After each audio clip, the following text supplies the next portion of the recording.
Assalamualaikum warahmatullahi wabarakatuh. Selamat pagi anak-anakku sekalian. Hari ini kita akan belajar tema 1, yaitu dengan judul Selamatkan Makhluk Hidup. Adapun muatan pelajaran yang akan Ibu bahas hari ini yaitu ilmu pengetahuan alam dengan kompetensi dasar membandingkan cara perkembangbiakan tumbuhan dan hewan.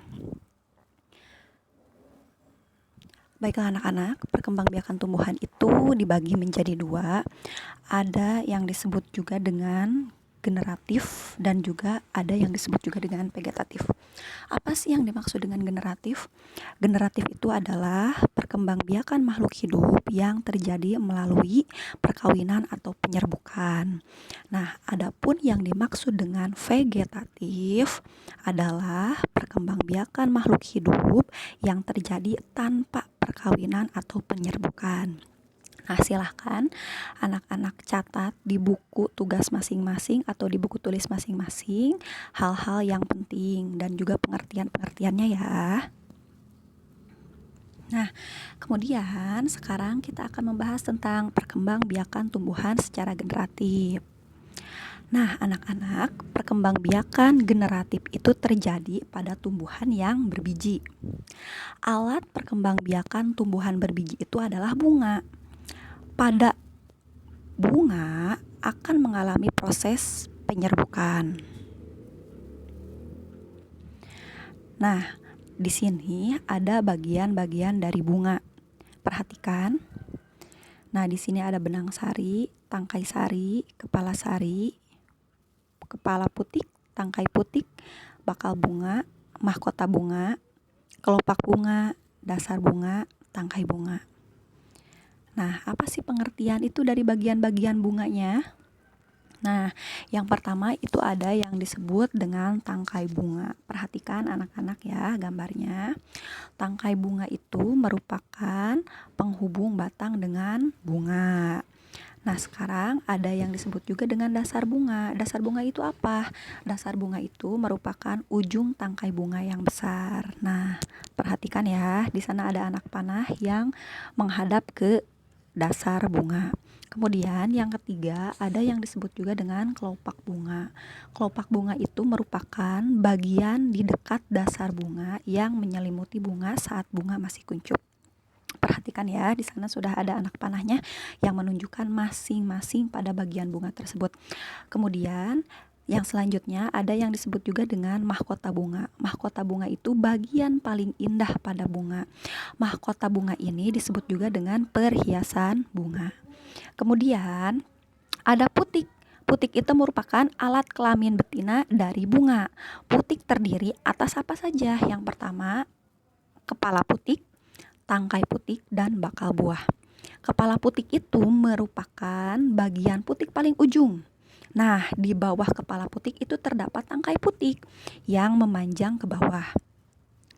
Bagian mengembung di bawah tangkai putik itu disebut juga dengan bakal buah. Dalam bakal buah, maka akan terdapat bakal biji. Nah, yang selanjutnya yaitu benang sari. Apa sih yang disebut dengan benang sari? Benang sari ini merupakan alat kelamin jantan dari bunga. Benang sari ini terdiri dari tangkai sari dan kepala sari. Di dalam kepala sari itu terdapat serbuk sari. Nah, anak-anak, bunga yang hanya memiliki benang sari itu disebut bunga jantan. Bunga yang hanya memiliki putik saja itu disebut bunga betina. Bunga yang memiliki benang sari dan putik sekaligus itu disebut dengan bunga sempurna. Bunga yang hanya memiliki benang sari atau putik saja itu disebut bunga tidak sempurna.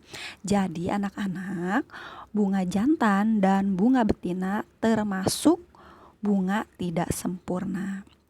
Perkembangbiakan tumbuhan melalui perkawinan itu diawali dengan penyerbukan. Apa sih yang dimaksud dengan penyerbukan?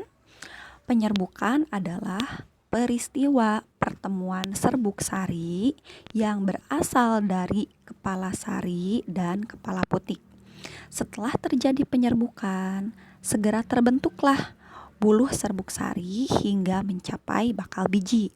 Nah, di dalam buluh serbuk sari, butir-butir serbuk sari itu melepas inti sperma yang kemudian bergerak menuju bakal biji. Nah, anak-anak, di dalam bakal biji, inti sperma itu melebur dengan inti sel telur. Maka peristiwa ini disebut dengan pembuahan. Agar lebih jelasnya lagi, silakan anak-anak perhatikan gambar di samping ya. Nah, anak-anakku sekalian, penyerbukan itu dapat terjadi melalui beberapa cara. Apa saja? Berdasarkan asal serbuk sari, penyerbukan itu dibagi melalui 4 bagian. Yang pertama ada yang disebut juga dengan penyerbukan sendiri, kemudian ada penyerbukan tetangga, kemudian ada penyerbukan silang, dan penyerbukan bastar. Nah, untuk lebih jelasnya lagi, perhatikan gambar di bawah ini.